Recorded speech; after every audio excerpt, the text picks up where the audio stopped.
Hi, I'm Mike Beliveau, and today we're at the West Shore Sportsmen's Association. And our subject today is going to be budget-friendly cap and ball barbecue guns. And if you don't know what that is, I'll explain it in just a few minutes. But we're going to have two examples to talk about today. One is a Colt clone, one's a Remington clone. They're both made by Pietta, and they each feature different types of embellishment. So let's take a look at them.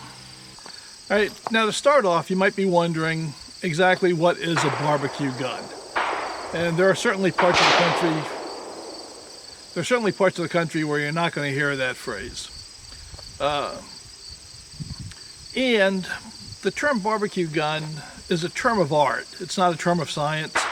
So there's really no hard and fast definition for it.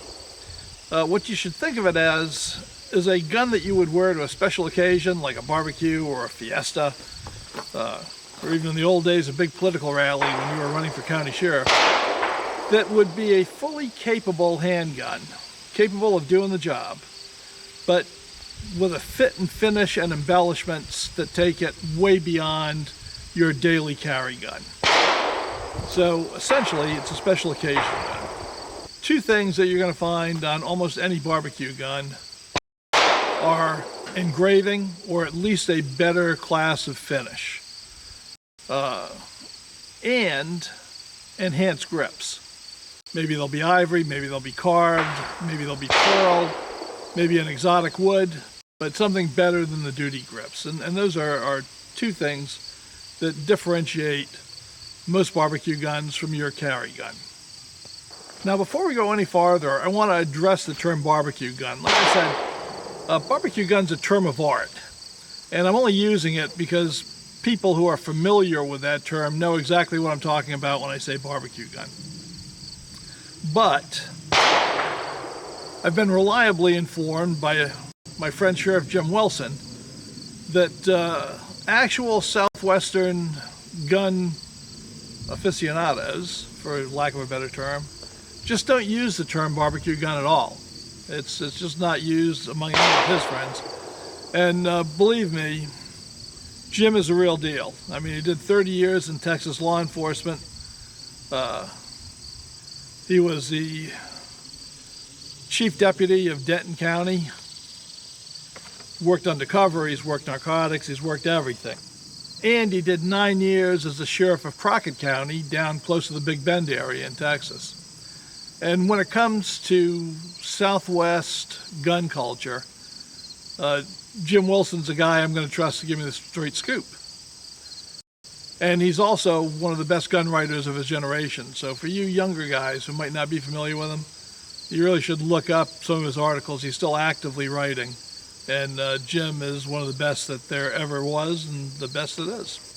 So, given what Jim told me, I'm not going to call these barbecue guns anymore. I'm going to call them special occasion guns, because that's really what they are. You would wear these when the special occasion calls for it. And this really was a thing that originated in Texas in the last half of the 19th century. And it was really something that existed in an open carry culture.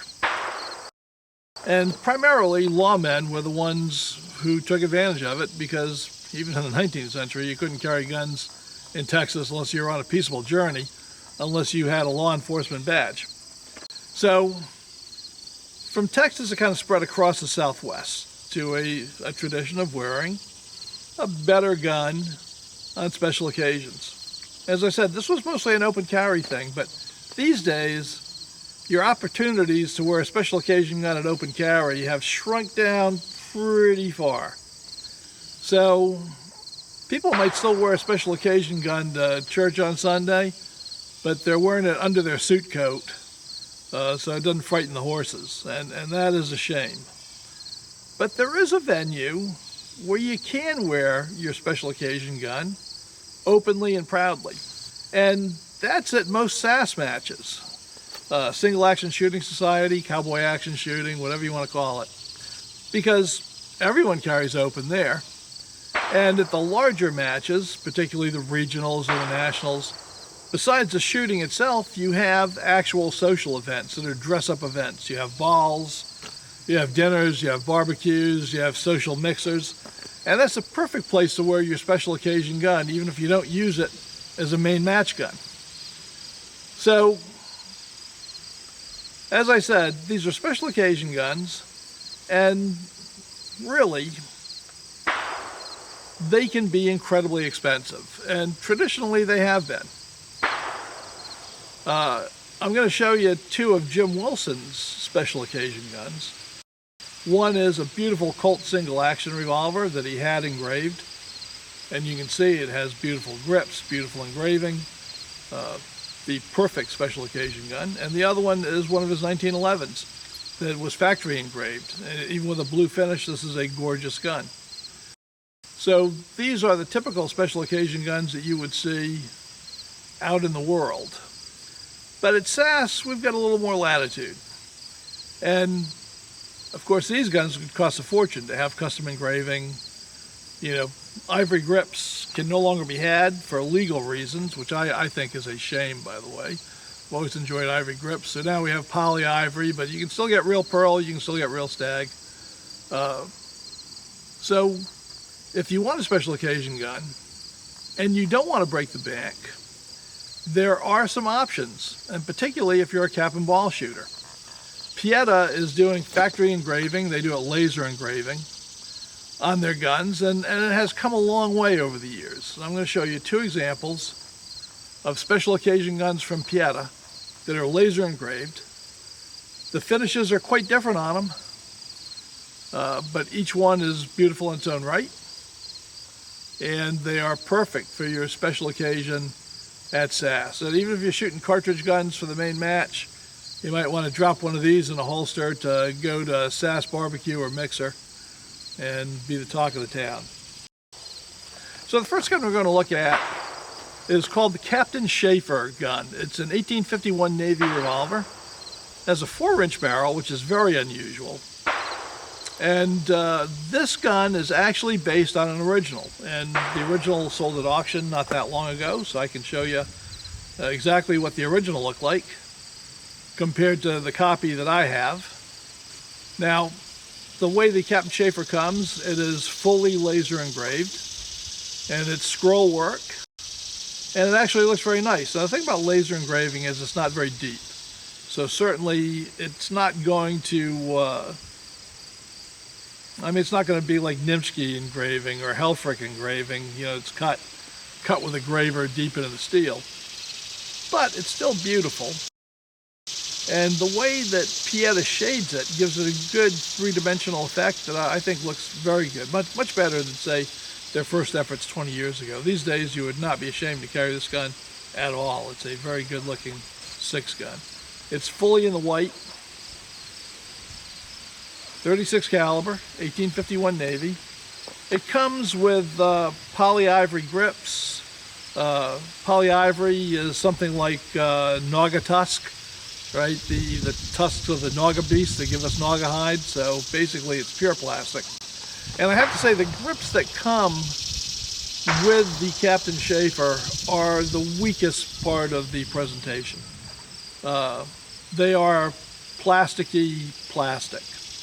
There's much better poly ivory grips out there, and I changed mine out to Buffalo Brothers grips with the Liberty Eagle on them. I like these a lot.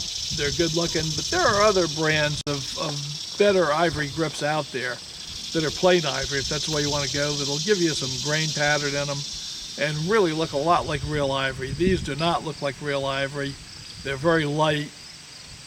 They don't feel that solid. So I'm going to say replace the grips on these and you won't be sorry that you did.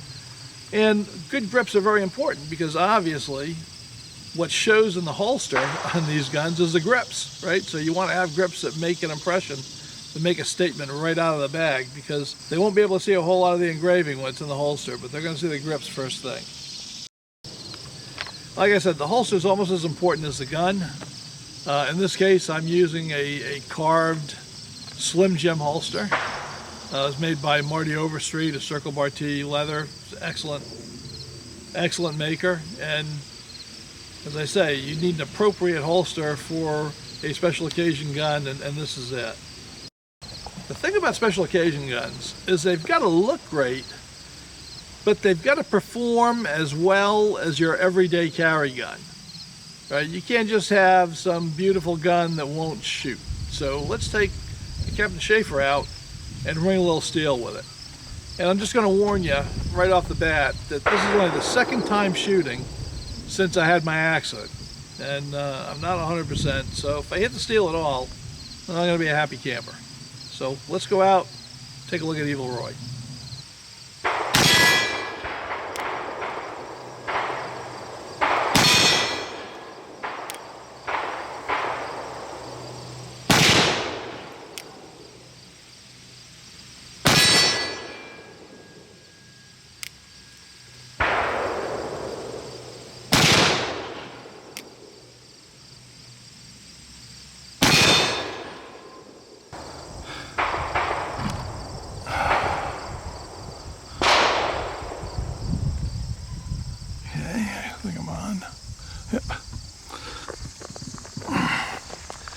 Okay, well, took a couple of misses there, but this is only the second time I've actually been out shooting since my accident, so I don't feel too bad about it.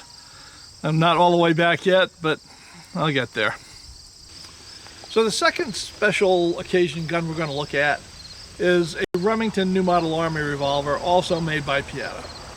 And this gun has a totally different look than the Captain Schaefer gun. It's a .44 caliber, as it should be. It's blued. The relationship to Custer, and this is not a commemorative gun, by the way.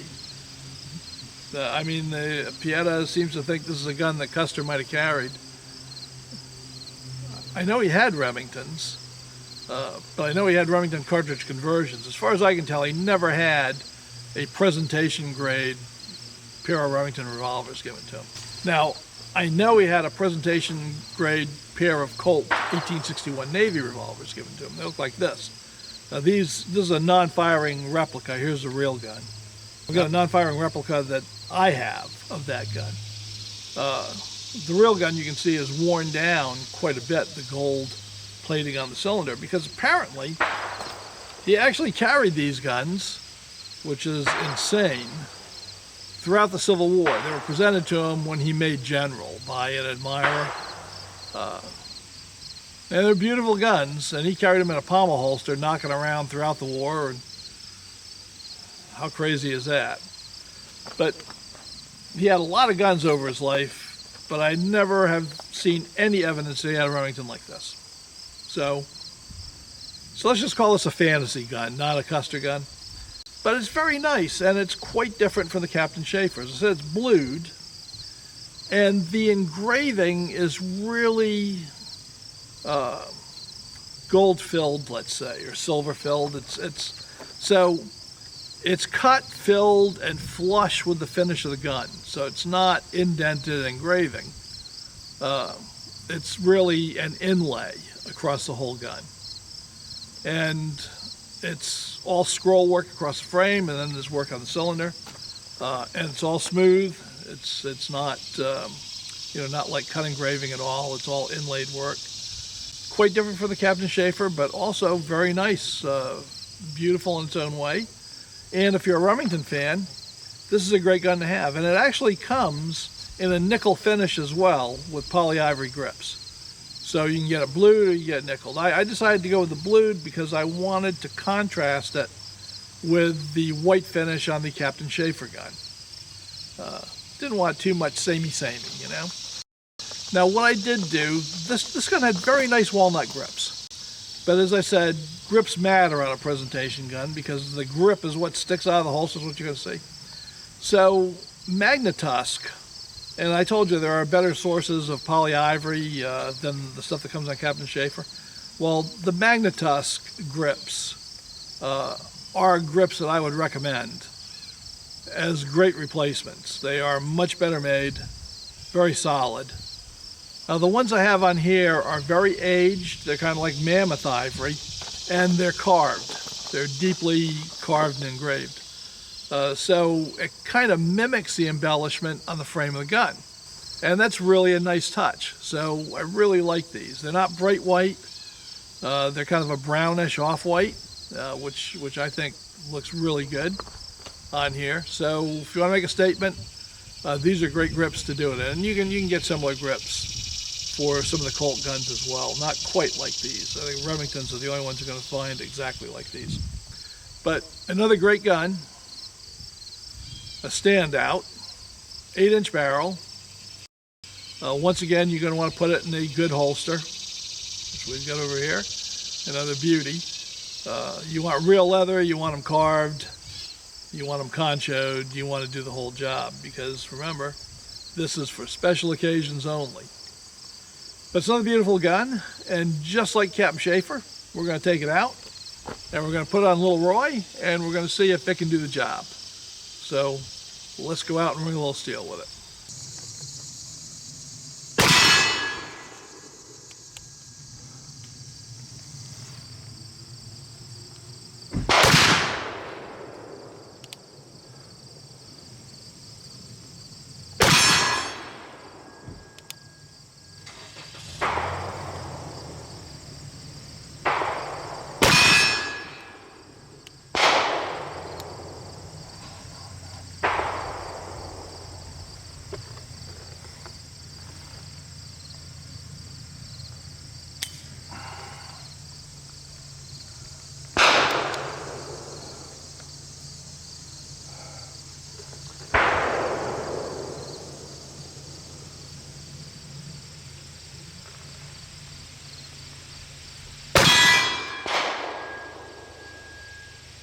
Well, I had a cap fall off of a nipple on that go-round with the Remington.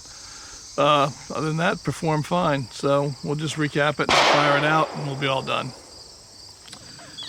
Well, I hope you enjoyed this look at special occasion guns.